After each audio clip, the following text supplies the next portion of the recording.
Hello and welcome to the Free Cheese episode 634. I'm your Joe Dix, joined by Matt Selner. Hello. The Free Cheese is a weekly video game podcast about video games, brought to you once a week by thefreecheese.com. This week we're in the wilds, Monster Hunter Wilds, to review it, discuss our time with it, the year spent with Monster Hunter Wilds, the ups, the downs, and everything in between, and what's ahead for Monster Hunter, I would say as well. Of course, we'll rank it on the list. If you've not seen the list, you can do so over at thefreecheese.com/the list, where we now have 160 games ranked definitively. And Monster Hunter Wilds will soon join the ranks. Before we dive into the episode, Matt, I would like to know, if someone hunted you, what would the armor set be?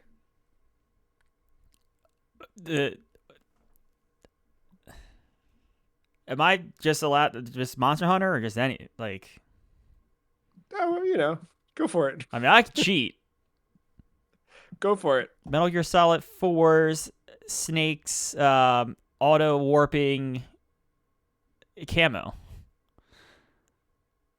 That's what they'd get. Oh, they get.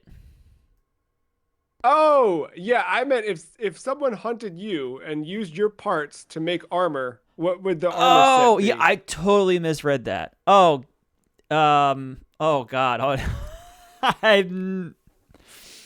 God, that's a loaded question because one, what would it look like? But two, what, well, it'd be orange by default. Sure. I figured it would have to be. It'd be orange. I would like to think that it would be an oriole beak of some kind coming protruding as like a that. mask with like weird feathers and shit. And then would the Palico be like a tiny Oriole mascot? It could be, that could be, a little Oriole bird. But I feel like my pants, like the feet, would have to resemble Vans checkered shoes somehow. Yeah. You can't get the Vans license. Yeah. Yes. Yeah. That probably somewhere along that. Perfect. That thread. I think I'd go with my winter look. I think. What's that? Black and. Yeah, black clothing, jeans, and some sort of that. I feel like, yeah, I don't know. If you could meld like, trying to think of like what the ornament would be. You know what I mean? Like, what's the weapon decoration you'd get by harvesting my parts?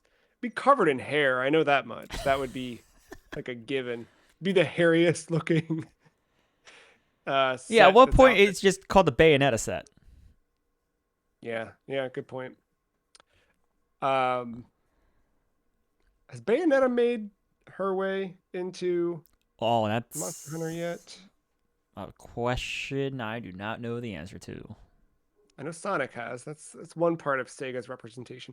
I'm hoping the other Sega representation ends up being Phantasy Star. I feel like that would be perfect, fates aligned and a nice throwback to what inspired the original Monster Hunter. I don't know why I thought you were going to say Big the Cat.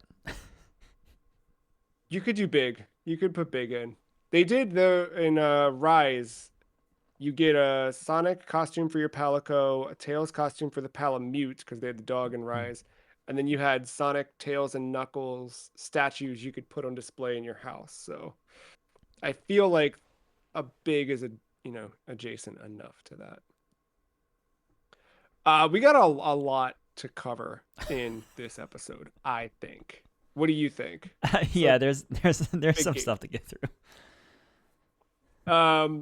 Let's dive in.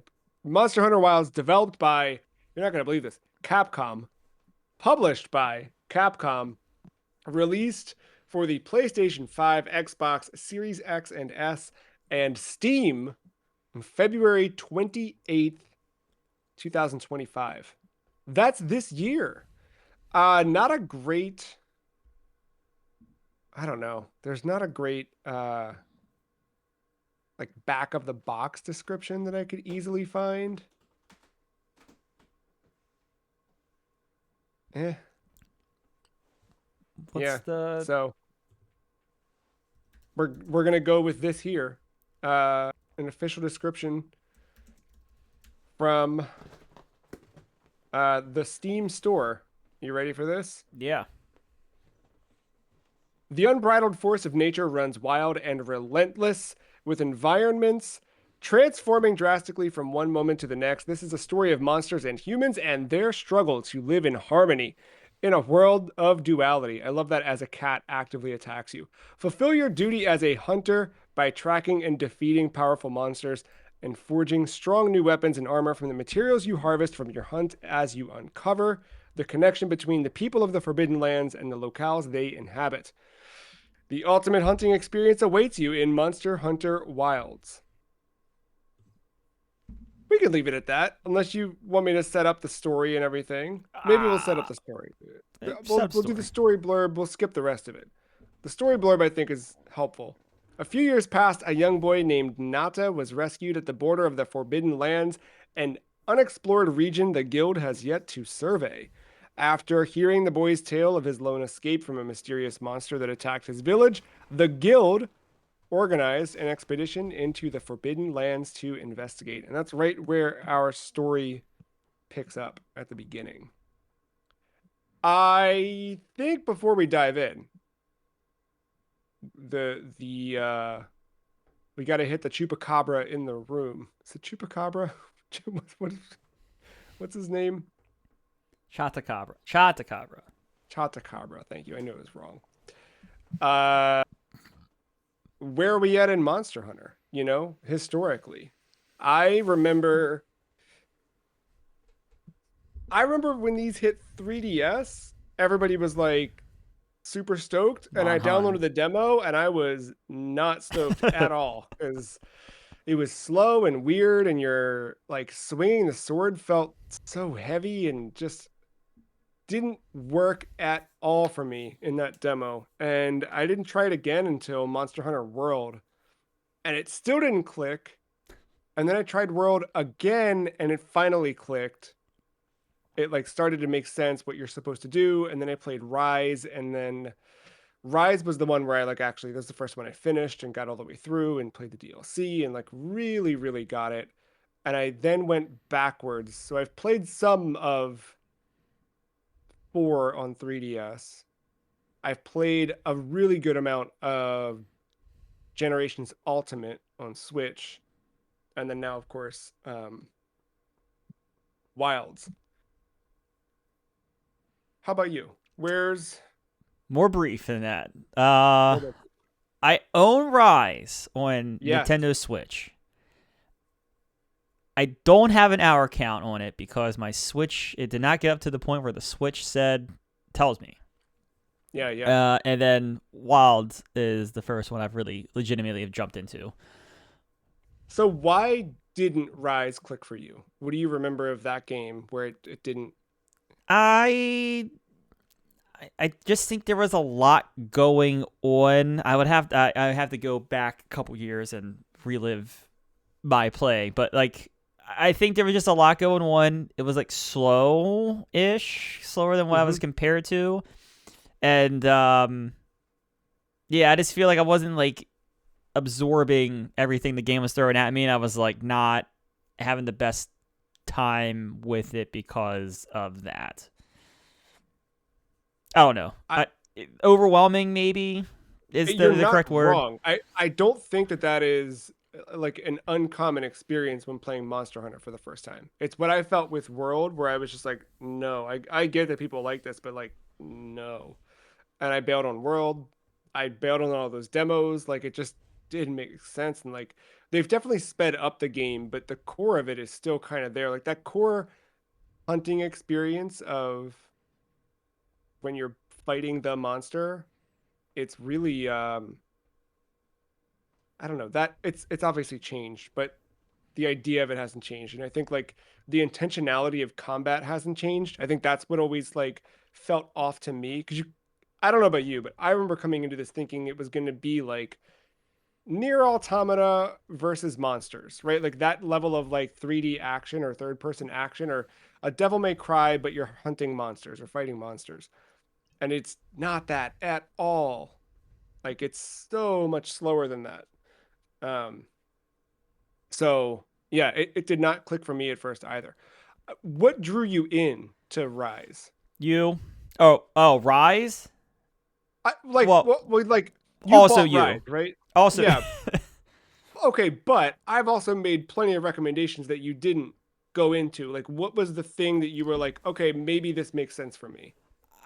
well, I had never tried one, period, Yeah. at that point. And I bought Rise. I know I bought Rise on sale because it was right around the pre-order for Sunbreak, the expansion to Rise. Oh, yeah.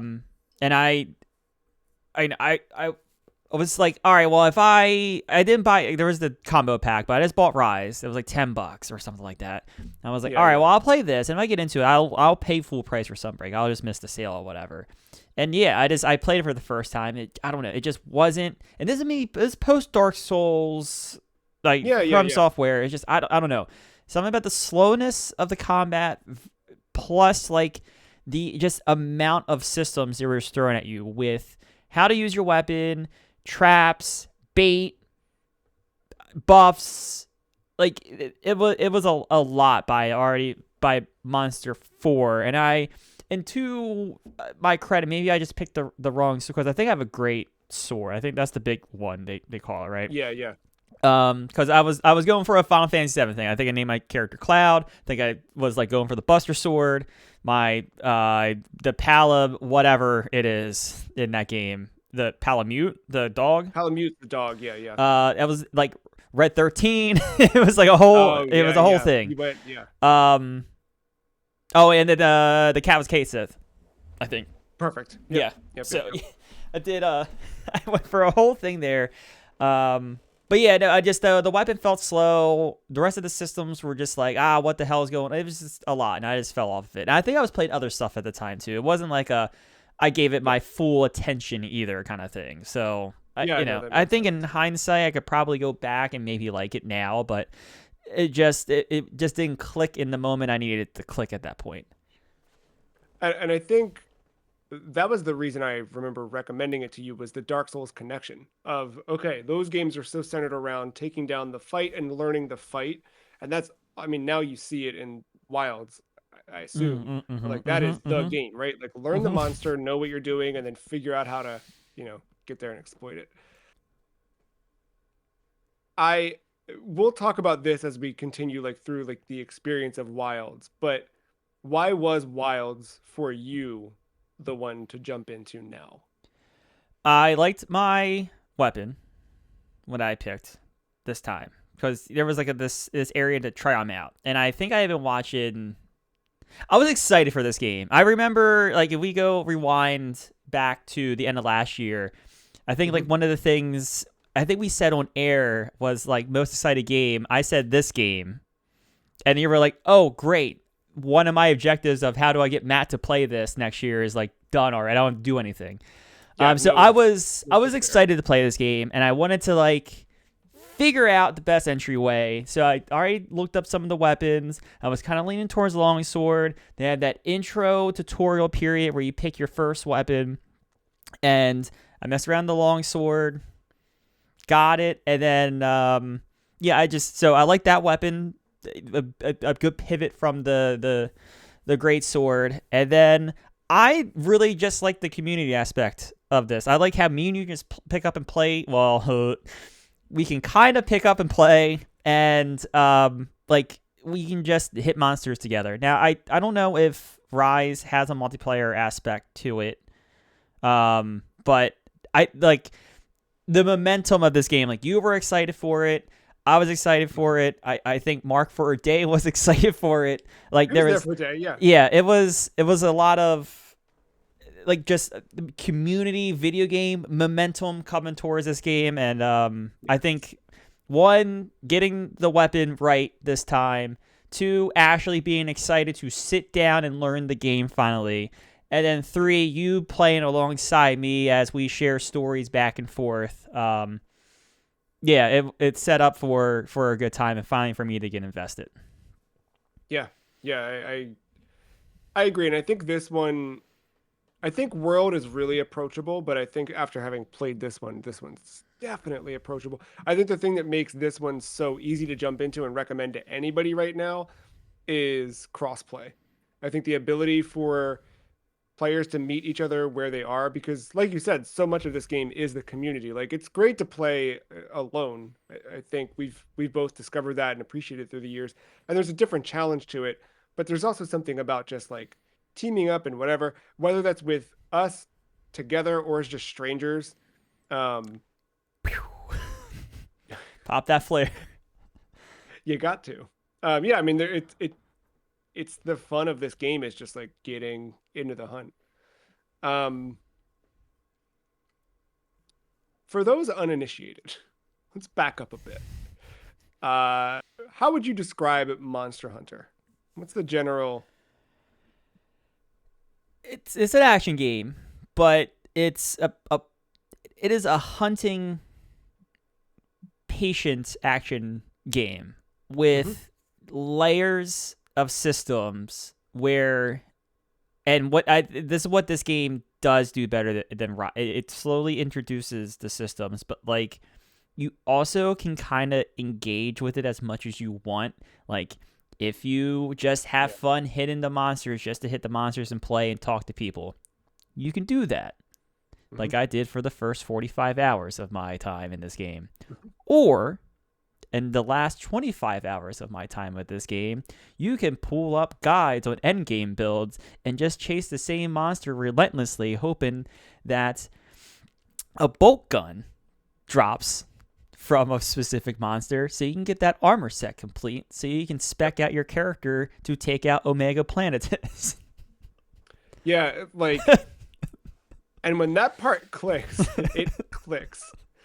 Um, yeah, I think that's the core of Monster Hunter 2 has not changed. I think the thing that's I think all but vanished is the like tracking monsters and all that. Because now, especially with an open world in Wilds, there's you just see their little icon on the map moving around. You know exactly where they are. Where the older games, you did have to like wander into areas, wait for load times per area. Every time you'd cross through, like that was a huge slowdown.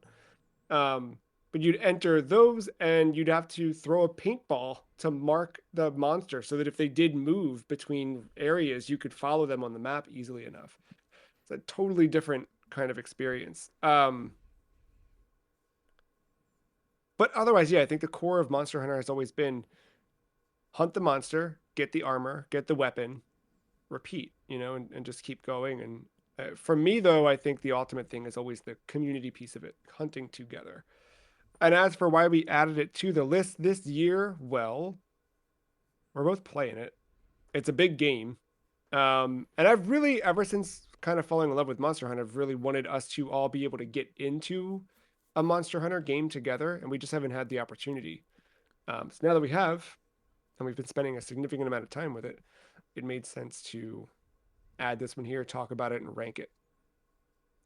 Now, while we could kind of go back and forth, and I feel like we could spend a lot of time really just hearing your experience with the game itself and just like what that's like as a new time or first time Monster Hunter player, uh, we should highlight the game and kind of run down the game.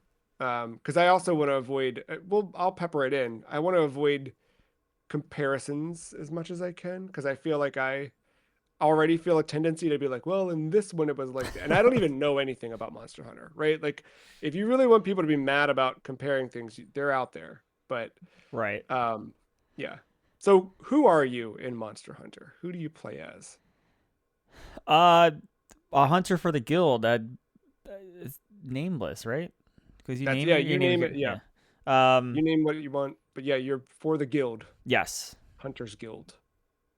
Um and you are as the story set up on the back of the box kind of set up, The impetus for this is you kind of discover this boy. He talks about how his village was attacked, and that leads the Hunters Guild to investigate that area.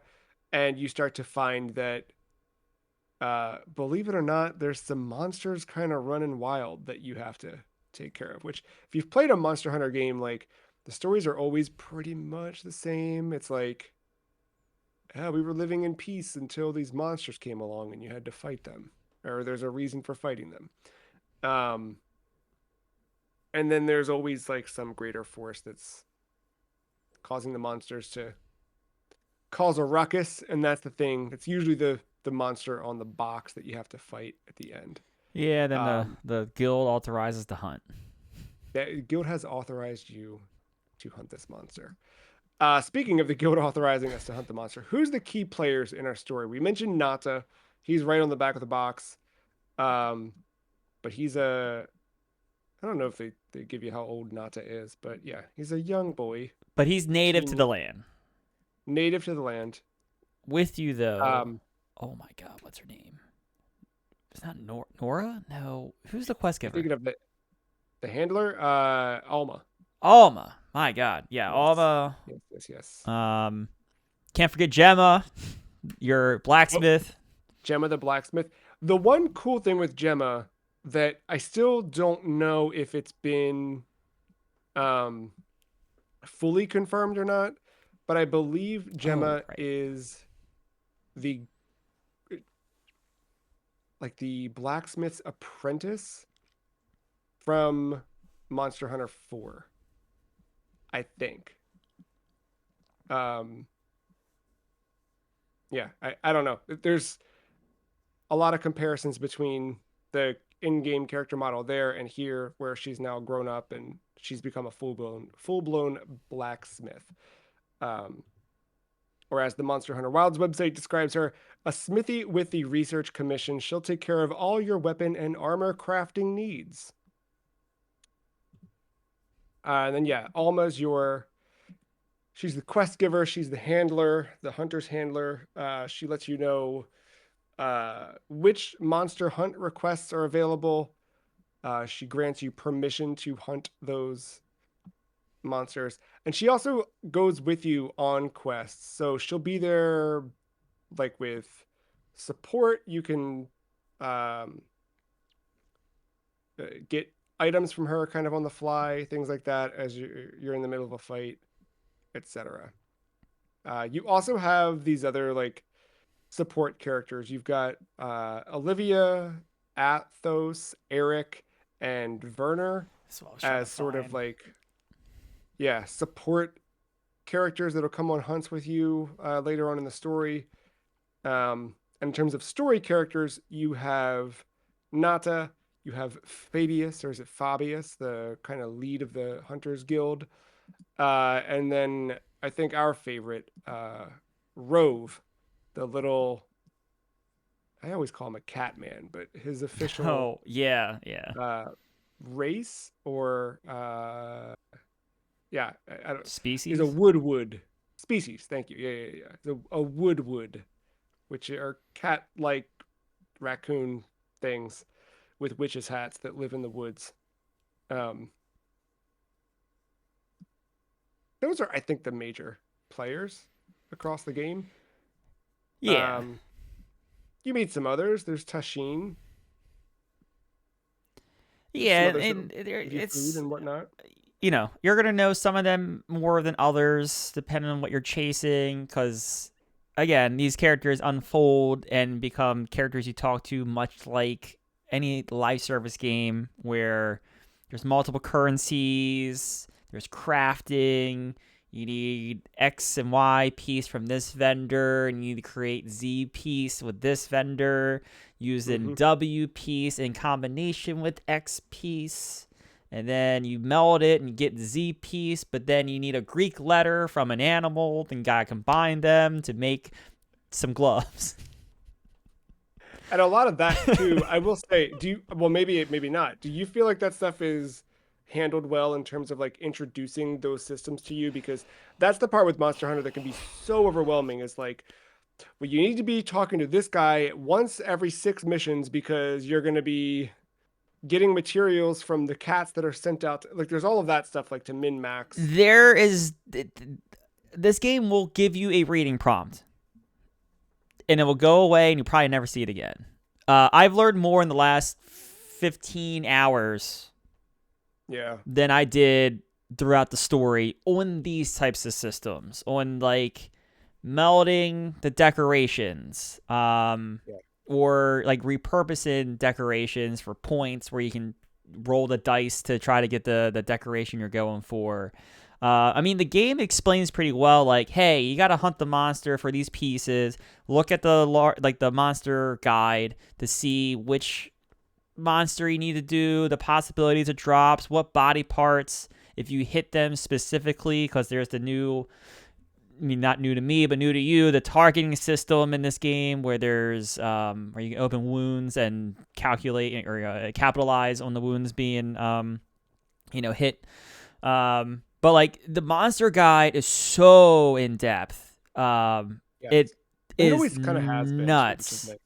And I love that piece. And that piece has been presented to you from the start to like read and study up, and then min max, weakness, strength, build, like do all this stuff when going against the monster once you know it for these higher rank type fights. So I think the game lays out the monster stuff really well. It's just the you like how to craft your stuff is not laid out the best. I feel like all that came as a text prompt. Like there was one text prompt about it probably that I don't remember from February or March, but like I've done more reading in like a Fextra Life wiki or stuff like that than and learn more about it now in the last 15 hours or so than I have all of March.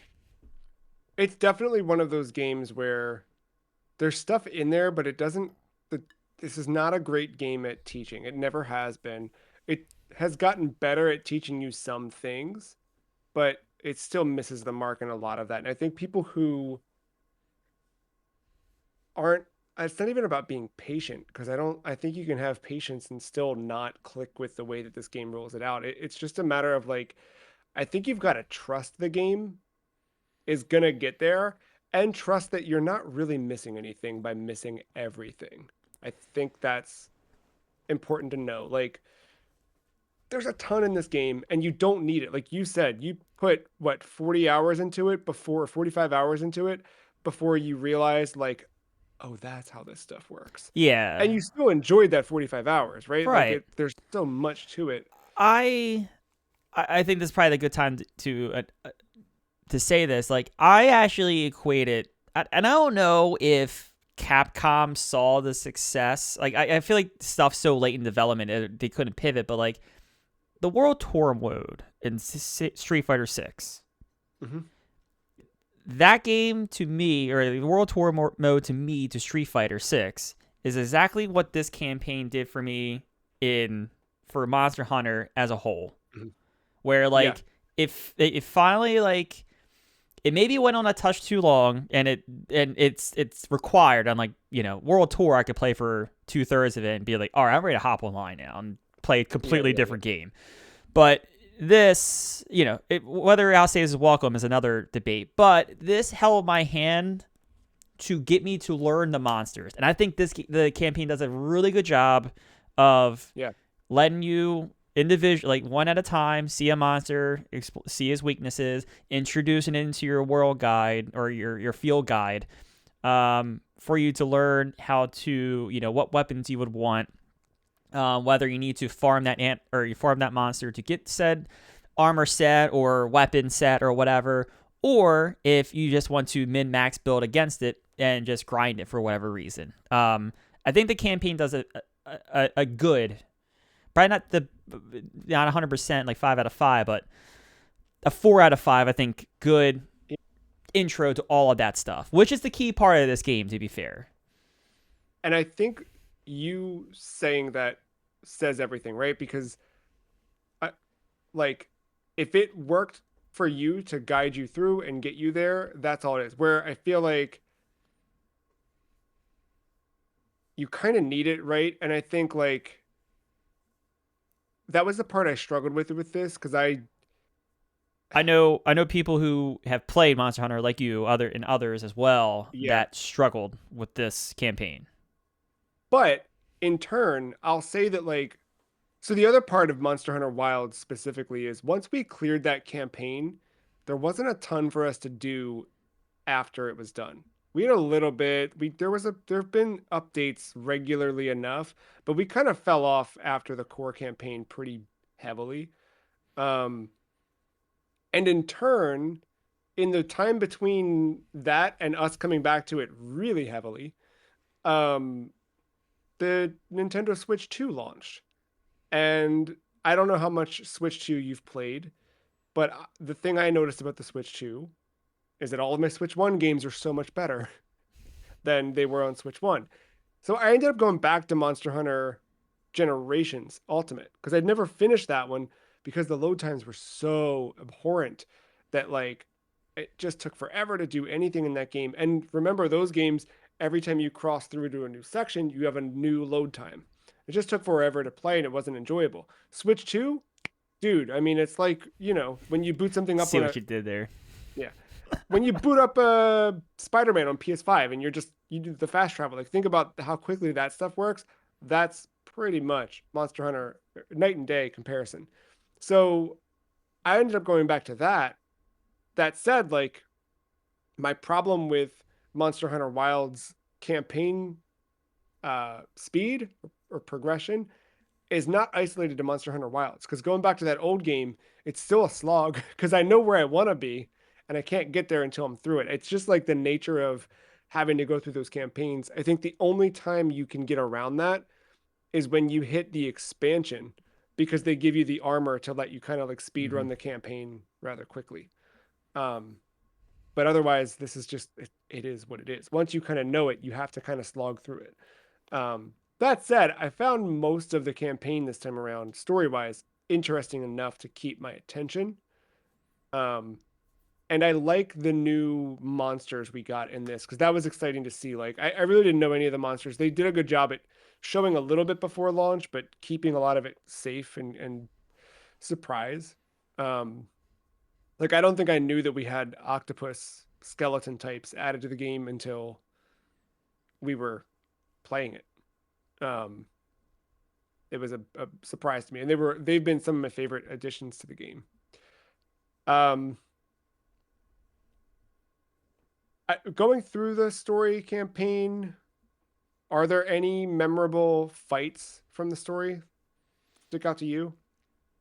I think once you kind of learn how they can repurpose the animals in a story kind of way, and you start to get like the guardian and tempered, and you, Yeah, you yeah, realize how those fights go with like the blue, already working the new mechanic of this game. You get like the blue wounds and whatever, and how that will break off a different piece to differentiate it from the higher rank and the lower. Like I think that stuff was cool how they started repurposing it because I like that locale too. Like it was a complete like because you start in the desert. yeah. Kind of desert Desert, yeah, it's the enough. place. You go from there to the rainforest, and it's very like warm, and the whole area initially feels like like a warm tropical rainforest, like very like on the equator, Yeah, type yeah, stuff. yeah, Um, and then you like go underground like snow, and it's like all right, yeah. that's quick. Completely different. Yep. All right, I can live here for a little bit, different environment. Yeah.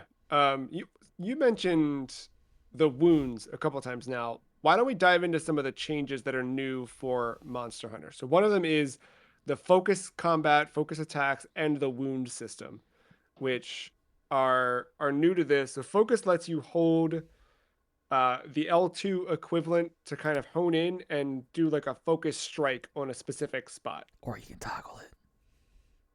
Oh, I didn't realize that. Is that a toggle in the options to just Sure is. thing? I see.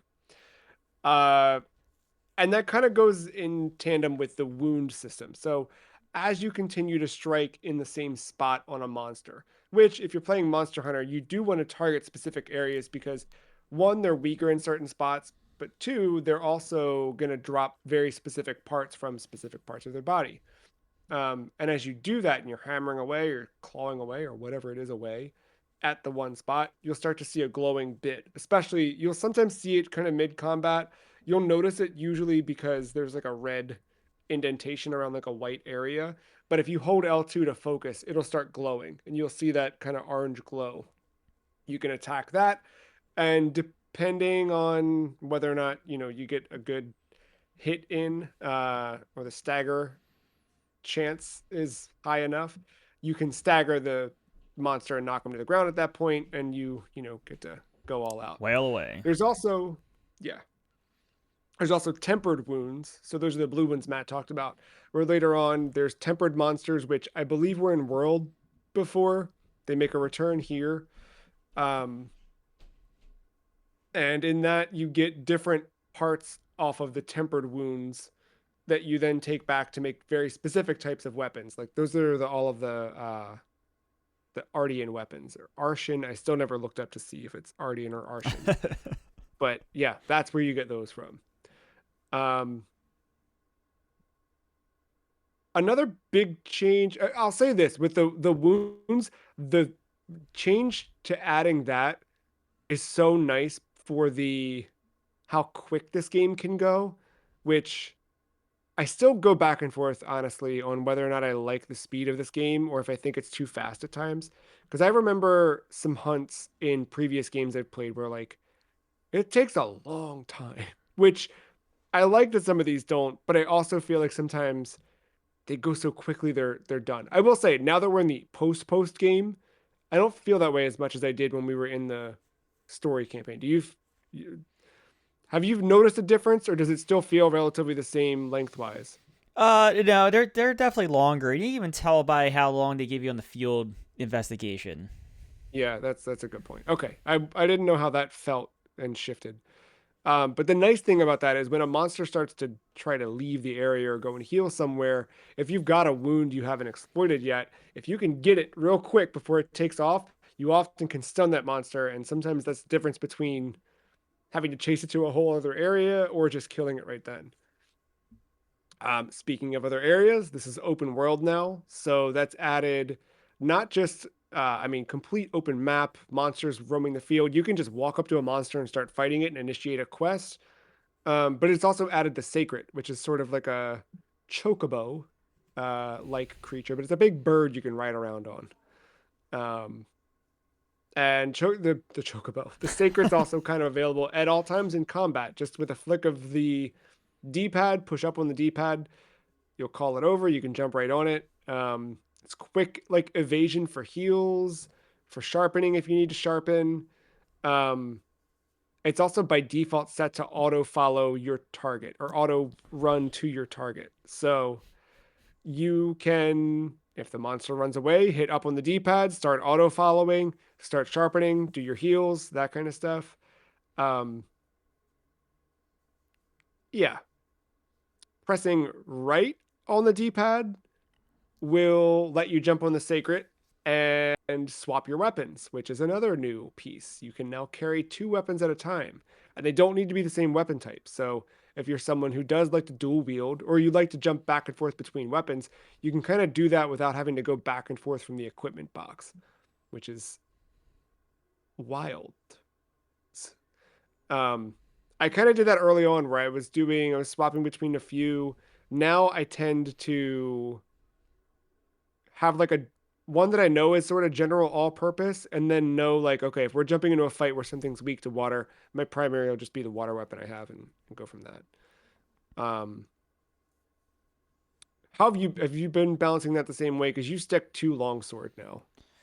Yeah, I haven't really deviated from longsword unless some arena quests force me to use something different. But yeah, I kind of have what's considered to be like the best end game Artian weapon at this point, which is my Yeah. all purpose. And then yeah, I keep like a high damage, like usually either dragon or fire with me in case we get something, depending um on weakness or whatever. But I've pretty much been sticking to that one the one late game long. I can't think of the name of it now. I don't have it up.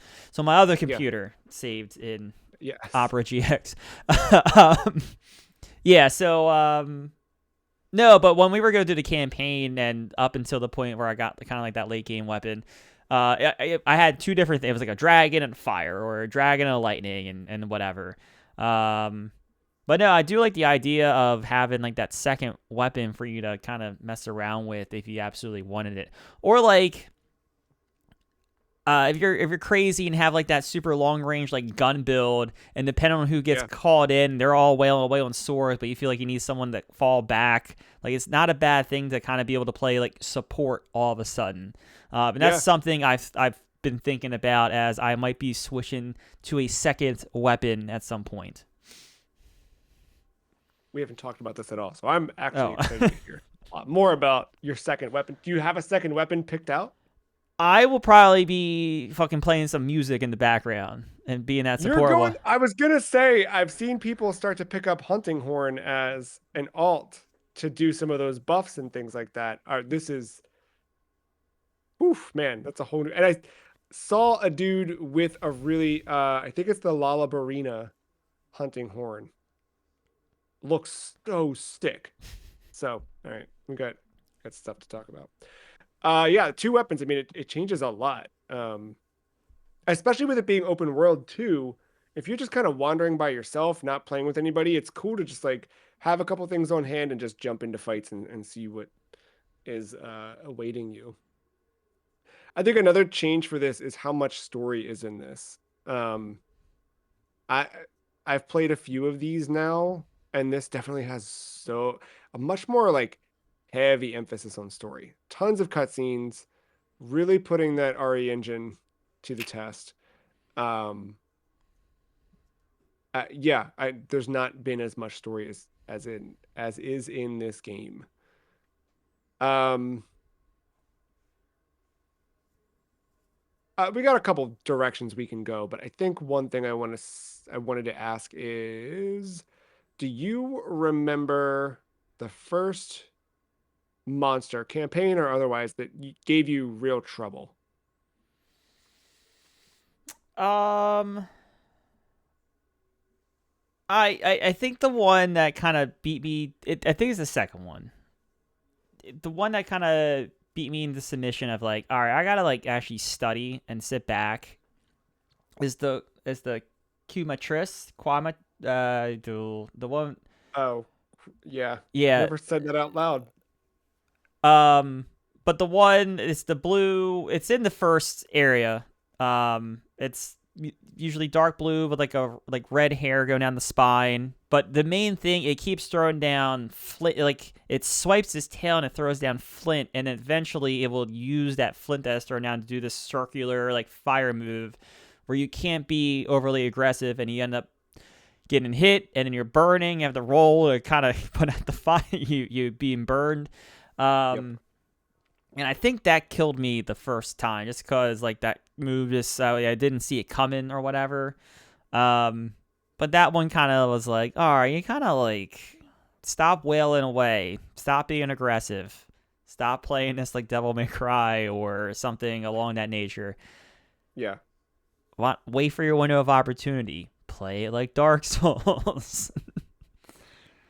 It's I guess it'd be Chematris. I don't know. I don't Yeah. know if that's right. But yeah, there's like the fire rooster looking thing. Um. Um Yeah. Like for a while there, they weren't giving me. I mean, there was some growing pains or whatever, but it not into that late game with Arkveld. It's like especially tempered Arkveld, yeah. tempered Zoshia, like those guys. So I mean, even now, I like a tempered Arkveld. I don't know if I beat that by myself. Most of the Yeah, that's tough. time.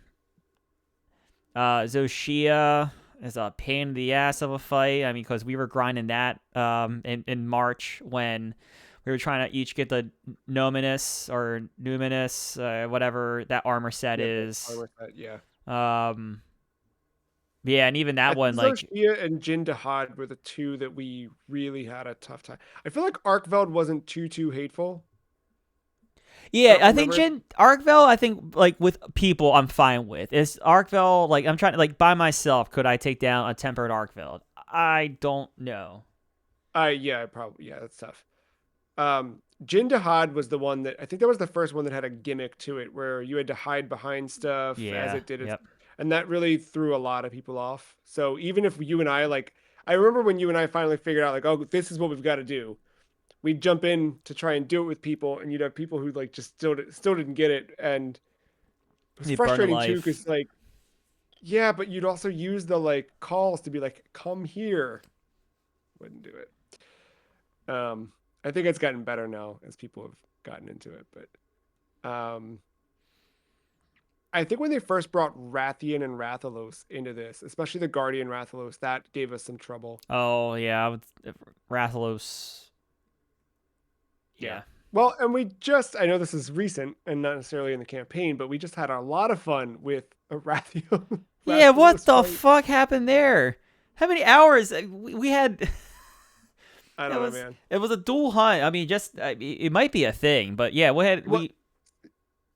it was like an event quest, maybe? no, it Or was no, it was it just was a a chain hunt. It was a dual hunt. It was a Rathian yeah. and a Rathalos, but I don't know what the fuck happened. But that area ended up spawning like two more Rathians and another Rathalos, and It was at wild. one point we have four monsters on screen, and of course they're all friends, so none of them were attacking each Yes. other and were Yes. going after us. It was wild. And for like a field investigation that would have been 40 minutes, and honestly with those two monsters by themselves probably could have been done in 25 typically. Yeah. We were kind of pressing the time a little I bit. think the 10-minute like reminder or whatever, like the warning, like, okay, get there. Yeah. Um, It it was was tough. That chaos. was wild. It was a good one. It was wild just being there at once where like the first time we're there, I'm like, is that another? And then at some point there's just Right, and all that's these the other thing dragons. too. It wasn't like it was in one area and then we moved away. It kept happening. No. Yeah, we'd like move a little bit, but then yeah, they'd all just swarm. You had all the I've never seen that in a Monster Hunter game. Which I want more of that, because that was awful and I loved it. Like it was a I was challenge, not but a happy. fun. I was so frustrated. No, you weren't, but it was a good time. We felt good afterwards. Oh. Um, I really, I mentioned it before, but in terms of new monsters in this, I really like the octopi in the game. I think they're a lot of fun. The who else we got? I like Lala Barina. Lala I like Brina the is a way, lot of fun. yeah, that's a good time. And now that we're in the post game, there's been some new additions. So they threw back Lagia Cruz from Monster Hunter 3, and that brings the whole like water element to it, which is fun that I didn't know they were going to do or revisit. But I'm glad they did. That water element's gimmicky, but it is kind of fun. And I It's love yeah, that and that animation of bringing it out of the water. If you're the player that gets to do it, it's so cool. yeah, really, really good. Um, Yeah, I think all the title update fights are incredibly difficult. The Mizuzune.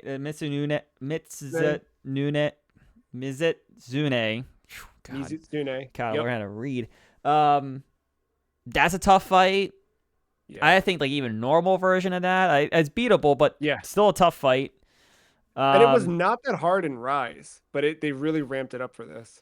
the Lagia Cruise, that's an interesting fight. I think on land is more challenging than in the water, but that's a tougher fight. The Seregios is like it does this like weird diving swipe kick that is Dude, yeah. very hard to avoid. I keep calling him Liu Kang when we play because he's got that just sort of dive and attack. Yeah, Seregios is gnarly. I don't know what else I've played Seregios in.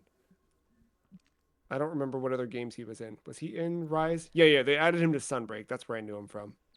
And then And then Generations. yeah, Omega. which we're still. That's I that is swore that we'd get through Omega before we that recorded, but like Omega's just Omega's hard. I mean, maybe it could just be us. I don't know. Others might find it easy, but for us, like we got like usually if we get to a monster that's challenging, it's just a couple retries and whatever. Omega, we've put on pause yeah, to we get were like, some stuff, and we just we need to haven't come get back better. to it.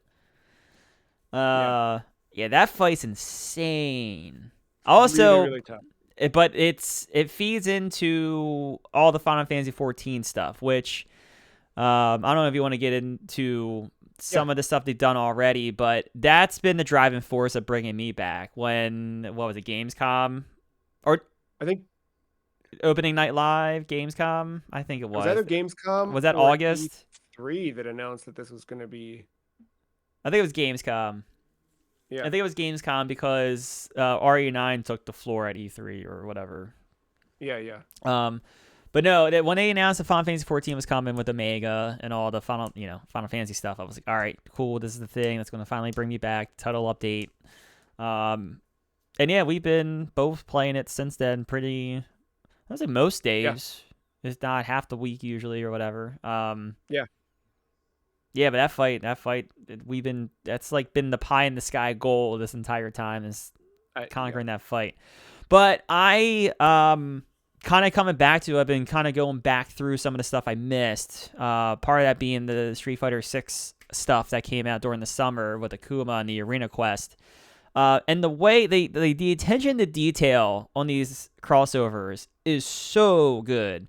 Like I Yeah. immediately noticed in Final Fantasy 14, just like all the little sounds when the quest gets accepted. When I The font eventually treatment.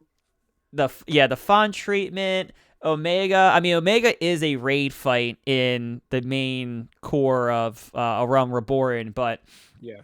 like the way they give you the UI to tell you to dodge is all very Final Fantasy 14 raid UI. Yep. It's pretty cool. You haven't played the Street Fighter stuff yet, or No, gotten I was the gonna, but Street Fighter stuff is so fucking cool.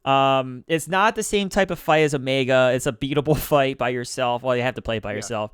But the having you play as Akuma and just like telling you to forget the weapon and to punch a monster is I awesome. like that a lot.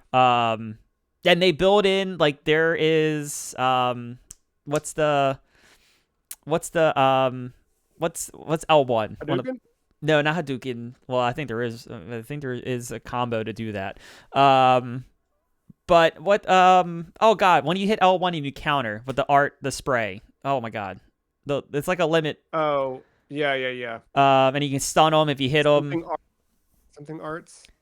Yeah, it's whatever it is. Like one of the main mechanics they introduced in Street Fighter 6, they brought that here as like a special attack kind of thing, and it's That's like cool. well done. How it's yeah, and then even when you win the fight, they do it. They do it right, Good. and it's Okay. awesome. Yeah, I gotta do that one still.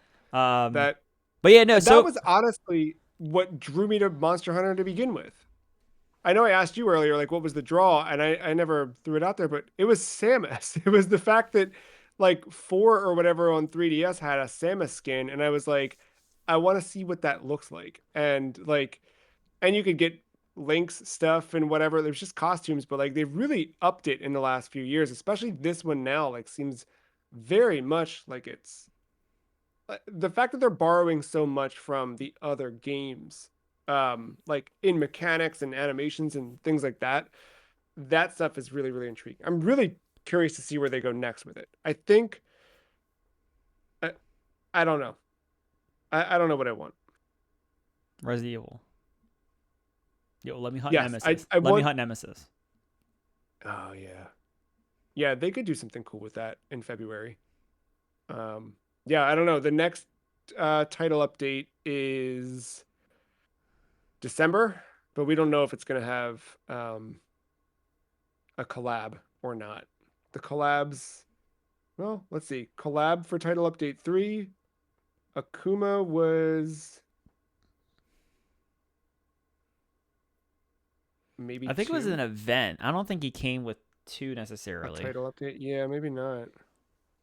No, it was like in between 1 and 2. Yeah, that sounds right. Yeah. Um, I knew we were gonna go long on this one because there's just so much to Oh Monster yeah, Hunter. I But figured. to kind of look toward the end game here of the podcast, that is, um, I want to talk about visuals. And I want to talk about that in a couple of ways. One, I do want to give praise for the armor options, the design of all of those. Obviously, a lot of them are returns from monsters past. That's what they do. That's what makes the game so iconic and what people fall in love with. And you have these builds that you really, really like the look of. I love that in this one, there's no longer a gender requirement for armor. You can mix and match sets. You can craft any set you want. It's just opened up the possibility a Yeah, ton. yeah, and like it's also cool because like sometimes like some of it just looks so unisex too. Well, and they've done a good job too of like even things that looked very like one way or the other in previous games, they've made it more form fitting for the Oh, gender you okay. chose in this game. Like there's things that I recognize from other games where I'm putting it on here, or weapon or armor that you might craft with a male character where I have a female character looks completely different on so they do a good job at that, which I really, really appreciate. Um, but in terms of visuals, I think we'd be remiss not to mention the bizarre performance issues on PC. And I want to Yeah. know kind of what you hit on that. On console, even as recent as this morning, I had this weird like flickering of like stuff in front of me. Like Monster Hunter's never been perfect with any of that stuff, but it just seems like extra like weird in spots. Just some busted kind of stuff that just like I think in the early days I had a couple of crashes playing on console, not too bad, but I don't know. Obviously the PC performance was widely reported on, and Still is. yeah, still really. So Yeah, what do I you? just pull up the Steam listing when you were looking for like a back of the box, and Yeah, recent reviews are still mostly negative. mm, Yeah, that's crazy. I don't think I've gotten that much better performance just over time. I think it's been about the same. Yeah, I recently tried going down to medium graphic quality with DLSS, helps upscaling to 1440p and whatnot. I it's better frames, but man, when I'm starting to whack away at a monster, there are some very ugly frames that I'm getting with the DLSS frame generation, or the upscaling generation. That I'm gonna go back to high and just eat the 40 frames that I usually get playing the game. Dang. Um, in high when there's a lot going on. There are times where I can, I'm around 60 or whatever, but most of the time when we're fighting a monster, it's floating between 40 and 50. Um, yeah, it's rough. What does Mark? Mark has like a 2070, and just it was crawling for him all day. Yeah, he was not having a good time. I have a 3080. I think my processor. I've done a lot of research on this leading up to it as well. I know this game is a very processor hungry title. I know my processor is probably the thing that's holding me back, but still, it is a tough ask, especially today when we're recording. It's a very tough ask for this game to run like it is, and then I Yeah, can boot Battlefield 6 and it looks as good as it does on day like 14 of yeah, that game. it's really yeah, it's disheartening. It's a shame that it's not better because Yeah, no, like I said, I have enough fun. I can put it past. I was hoping it would get better over time. It seems like it's not, but I yeah, also know that my processor is probably screaming for an upgrade. We're starting to get to that point, despite Battlefield 6 running flawlessly. yeah, Um, so we'll see what happens. We'll see what happens next year when I think I'm going to actually do not a hefty upgrade, but start new motherboard, processor, that kind of stuff. I think next year. Um, but yeah, no, it's I have I have a weird, unique build, I think, but in the scheme of things, it's a mid-range build. I'm around where most people would be, and it's not the greatest performance. Yeah. No, you're not alone. Um, that said, I mean, monster designs, all of that stuff in terms of art direction, I like Yes, that. I agree. It looks really good in RE Engine. Like Yes. going back to World, I don't know, the character models sometimes look like a little uncanny valley at times. Like not that they can't hear, but they do feel a lot more lifelike in this. I think animations are smoother, things like that. Voice acting and performances all I think are great. Hmm. There's a ton of sound bites that just get stuck in my head. Stupid little things the cat will say. Um, the Also like this is like a side. This is like just for us, not specific to Monster Hunter, but the fact that you named your Palico Frank Reynolds, like I do kind of quietly always imagine that it's just little Danny DeVito in a cat suit running around with us. Like that's my head canon for this. So that adds to it. Um, which is a plus.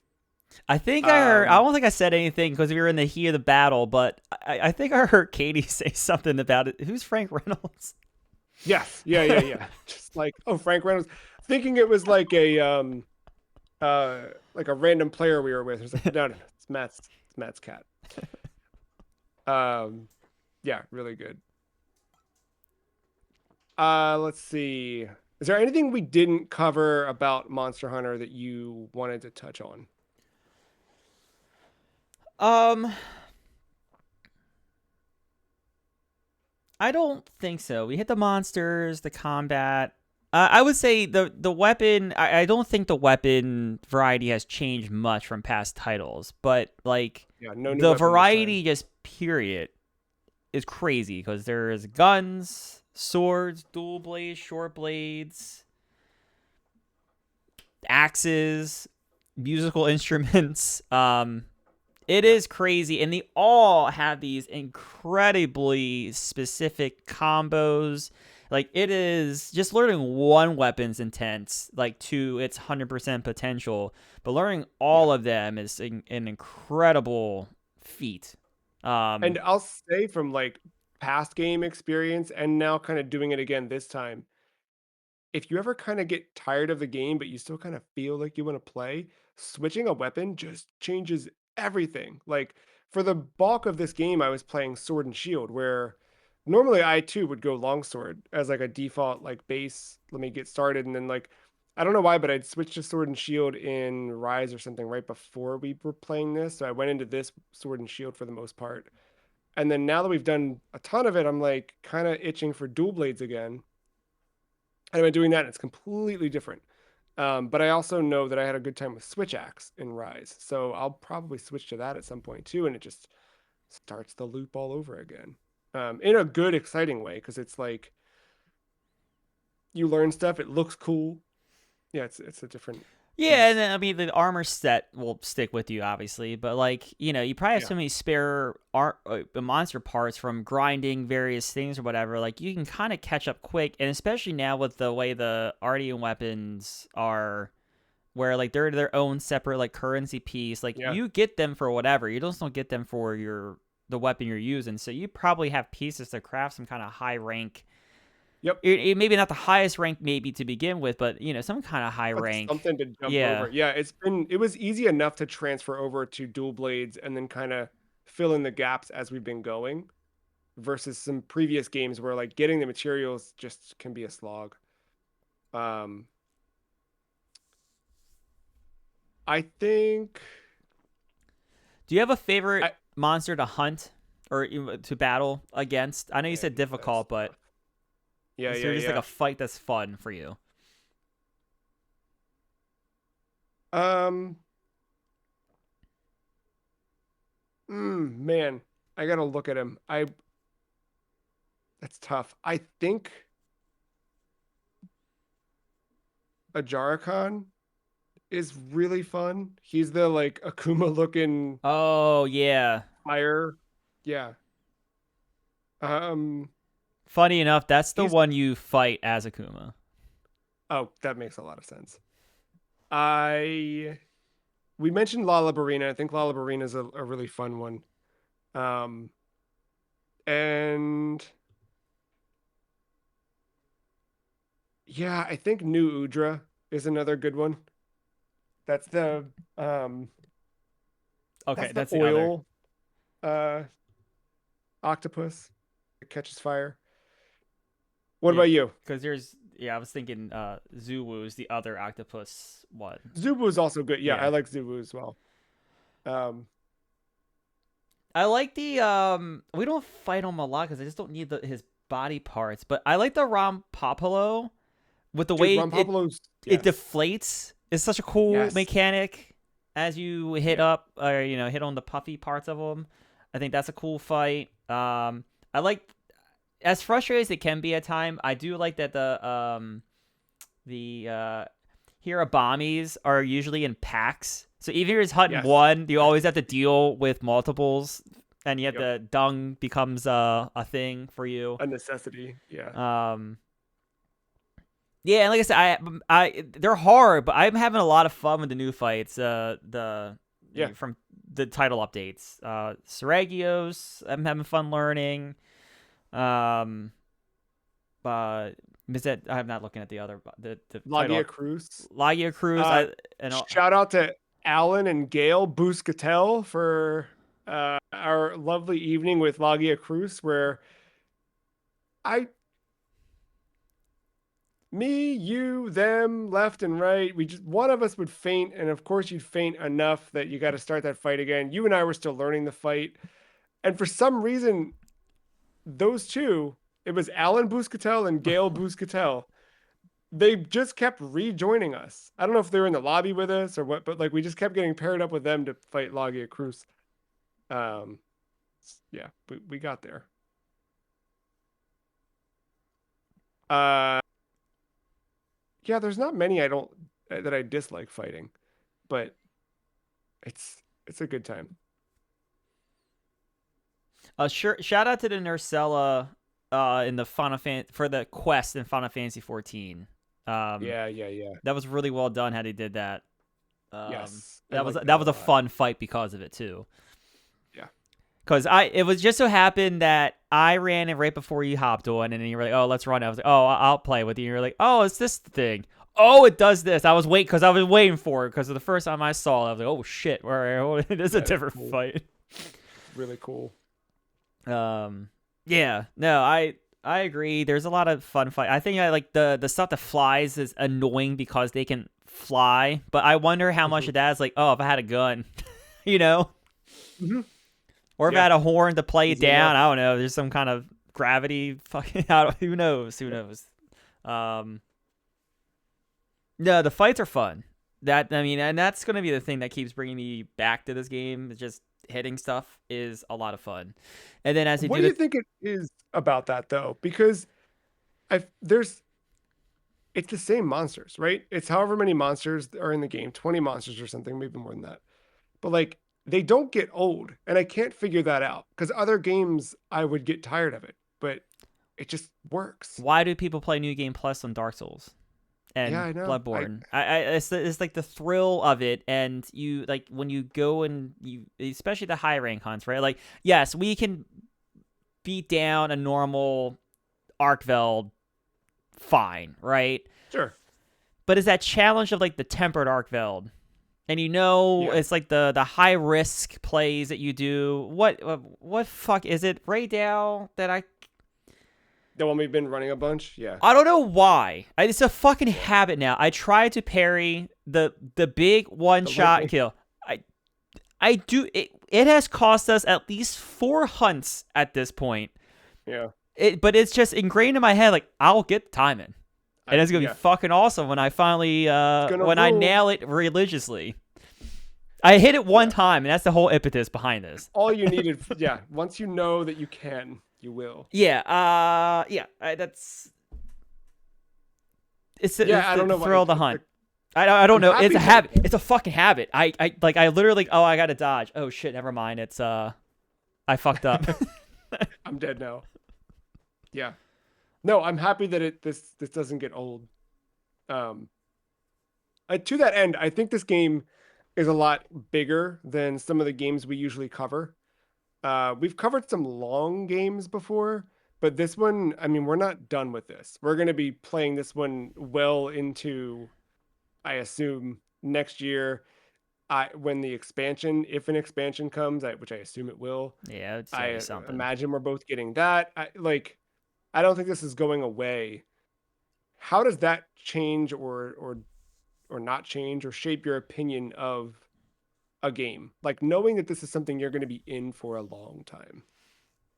It doesn't, because I've talked about my cyclical nature of these types of games, where even if I'm not diving in head first and I'm putting in long hours, like I never have that game where it just sticks with me all year. It comes in cycles.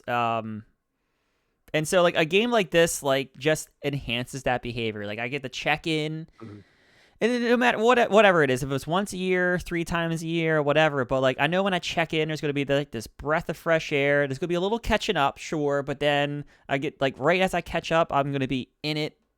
And I get to play in the moment for a little bit until I fall off for whatever reason, whether it's a boss fight that feels impossible, something new comes out, game for the podcast has to take my attention.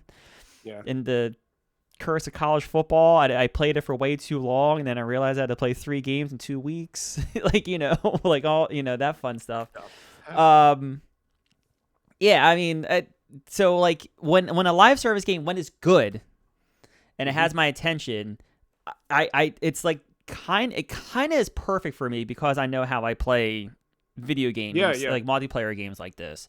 Like with Halo, it's cool. It's always I know Halo's going to be there, but not much is changing with Halo at this point. Mhm. The exciting part of Monster Hunter is where is this going to be in 6 months? Right. Which And new monsters are there? yeah, Which and yeah, whether I'm playing 6 months from now, the game's changing without me, and I'm gonna have a breath of fresh air when I come back to it. yeah, that's a really good point. Um, And more importantly, this is it. Like we're at the point where it kind of is, but it doesn't feel like it does. Where in Destiny, I had to play that weekly quest. yeah, yeah, And if I didn't keep up with the pace, I would fall behind on the armor sets because I wasn't getting the special currency. The yeah. monsters drop the currency, and I can play them in my own Right. pace. Yeah, the only thing you're gonna miss out on is like Seasonal the stuff. seasonal stuff, which I think there are maybe ways you can still get those from certain fights. I might be completely wrong about that, but yeah. I mean, that stuff sticks around. And you typically it's more appearance type things more 100%. so Yeah. than it is like meta type thing. So really, you're just kind of getting it for the layered armor, than more so Yeah. than the statistical armor. Which when you're Yeah. chasing this kind of stuff, you're usually chasing the stats. Yes. Yeah, it's all the visual stuff. The even the fights, there were a couple fights introduced with the spring update in Monster Hunter that have rotated out because they were just limited time event quests. But there are some from that became permanent event quests, and I assume if you're really like, oh, I really missed out, they're gonna bring it back in Yeah, I was spring shocked to next run year. into Akuma in the overworld. I completely forgot Street Fighter 6 came to it, and then when I found him, I was like, oh, he just sticks around. This is awesome. Just yeah. Um, couple more questions to close out as we rank this, or as we prepare to rank this. What's your lasting impression of Monster Hunter Wilds? Uh, I feel like I've said it. It's this fun live service game that I can kind of just keep coming back to, um, at my own pace. But like the actual like the gameplay itself, it's this weird blend of action and patience. And not a lot of other games. Well, I should say not a lot of franchises. Have this unique blend of combat and stalking and studying. Yeah, I think this one too. As after playing a few, I think a lot of people came on with World, right? So if you're that Yeah, person yeah. where I'm at, like, I think this is World 2. very much so. I think it feels a lot like World, but it's like the natural progression of where World was. Um, I think the character creation is great. We didn't talk about that much, but like you've got so much Yes. customization options, so much flexibility. If you've played Street Fighter 6, then you have a good taste of what that looks like, or Dragon's Dogma. Like all these Capcom games lately have had really good character customization. Um, and yeah, I think it feels good. I also think that I'm curious to know if this is similar for you, but like I think that once you've gotten past the point where you like it clicks, it's easier to move into other ones. So like if you've always been curious about it, I think that's a really good entry point, a really great place to start and figure out Monster Hunter, and then you can kind of go from there wherever you want to go with it. Yeah, I Um, mean, I haven't gone back to Rise. I've definitely thought about it a lot more since I've played Wilds, and even more importantly, a Switch 2 has come out to a dry desert. um, yeah, yeah, but yeah, I've thought about it, and like I know there's gonna be some weapon changes because I know they've talked about the weapon changes, and I know there's like no like weak points, the wounds, yeah. like I'm relearn a couple things, but like I think the swing a longsword in Wilds is going to be very similar to how it swings in Yeah. Rise or in what Generation. I guess the only one Even that's like yeah, I would say I guess the only one that's like a little weird is Stories, right? yeah, stories are more like traditional RPGs. They have a place, but I always saw those as more like not targeted at kids, but they're more, kid friendly. Um, yeah. I We don't need it right now for sure, but I will throw it out there that I did reinstall Rise on my Switch too. So, um, let's rank this thing. The scary part. Thefreecheese.com/the list is where you can check out every game we've ranked so far. 160 of them to be exact. And yeah, what we've been doing is we come into this, Matt and I each have a number picked out from the list of where we think it might go, and then we slide around and figure out what makes sense. I'll I'll get us there. I'll Okay. start off. I landed at 26, below Res Infinite and above Flower. Okay. All right. Um, remember so off air, where rare opportunity where I almost forgot to rank it. You kind of heard me say like, "Oof, I think I found the perfect spot." Mm-hmm. My number is the new 26 between Res, No Infinite, way, dude. and Flower. Are you kidding? When's the last 26. time we did that? It's probably 118. Or sorry, not 118, 159 for Superman. Oh yeah, yeah, yeah, yeah. Wow. I cannot believe that. It is the sweetest spot for this game though. Like it clicked. It made sense. All right. No need to move or anything. That's so funny. Yeah, I mean, Yeah. there's definitely stuff I think below it that I will just kind of cherish and whatever, Yeah. but forever. But like yeah, I went up and I was like, all right, like Flower, and then like really at Res, right at 25, it gets tough. Yeah. That's really funny. Um I It's good. It's a really good game. Like I'm not there's things I can nitpick from, both just a general gameplay perspective, but also a Monster Hunter perspective. I do think some of the story stuff kind of ran on for a little longer than it needed to, for me, you know what I mean? But Yeah, if we it didn't. works, I once you kind of we didn't bring up the multiplayer systems with the link party and the environment oh, and how link. terrible that is Yeah, and still is, and I can't believe it's that bad.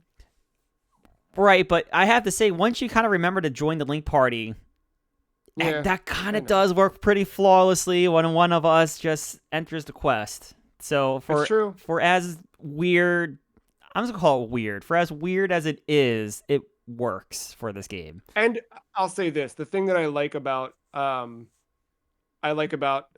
the party system in this is like you can we're in a link party, you can start a quest, I can be in the middle of talking to Gemma to try and craft 1,000 things, and I come out of it and it prompts me like, hey, join. And it gives me the countdown meter at that point. It's not like, you invited me 15 minutes ago. I wasted too much time. Now I gotta find it in my invites or Hey, can you send me a it's just request? No, I'm in the middle of a tempered I'm in the middle Arcveld of a fight. Like, fight. you should Okay, have I'll been try here and 10 join on minutes you. Oh, I ago. can't.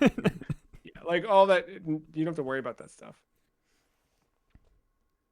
All right, in closing, now that Monster Hunter's clicked for you, what would you recommend to somebody who might feel like you felt about the series before?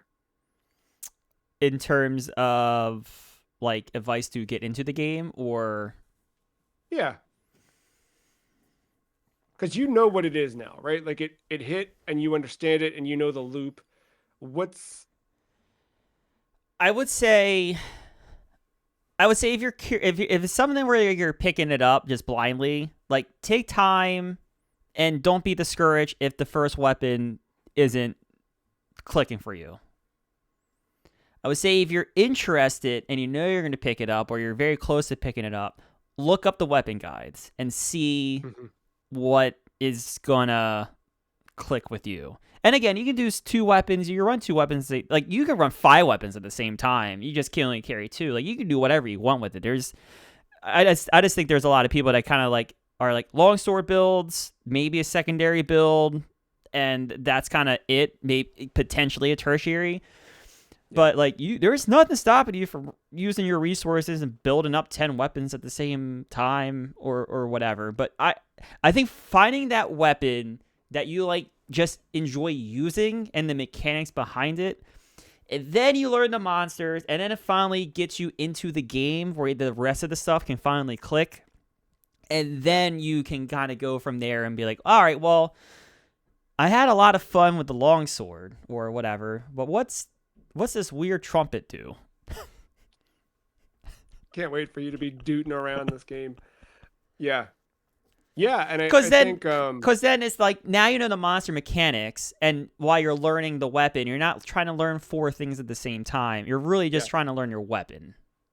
Yeah, because it can be so overwhelming. And I think the other thing of this type of game too is like because of the online nature of it and the fact that you're playing with friends, like you don't want to disappoint even strangers, right? Because it Right? just Yeah. sucks. Like, you know the feeling when you lose, and like if it's you that does it, like you just feel guilty. You feel like, ah, shoot.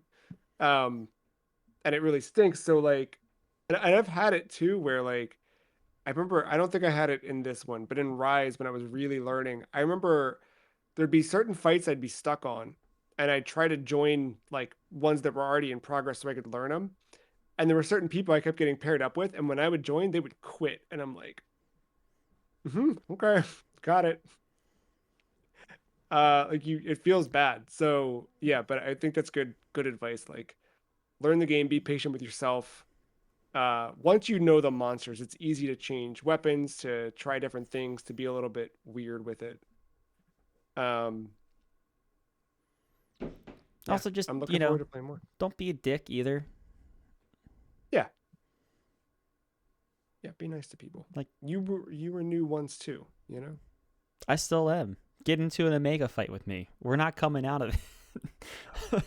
And I think people who've been playing for a super long time who, might be high rank, you know, high rank are probably not doing super well. In fact, I know it. I saw like Oh, you said a the community Capcom manager. community Yeah. manager there. They were eating it, man, on their live stream. So it's not that stuff's not easy. Um Monster Hunter Wilds, the new 26. Crazy. I cannot believe we landed on the same spot. Yeah, that's pretty good. Um, yeah, we're coming to the tail end of autumn here. Of course, we just kicked off November, but we've got 3 more weeks of fall Yeah, before and there's some meat between real meat. between the end of fall. Yes, we have the meat of System Shock next week, followed by the meat of Suikoden the week after, and then the closing meat, the final autumnal meat, uh, in Animal Crossing, as we bring that one to a Oh, close. we got a heavy game too. We got a game that has 4 campaigns in it. 4. Yes, The more stay tuned campaigns, for. the better, right? That's what they say. It's what they said once. Um, yeah, we got that one coming up to kick off December, so stay tuned for that. Um, and then we're off to season 14, not there long after. Crazy, crazy, crazy. All right. Well, thank you, Capcom, for bringing us together.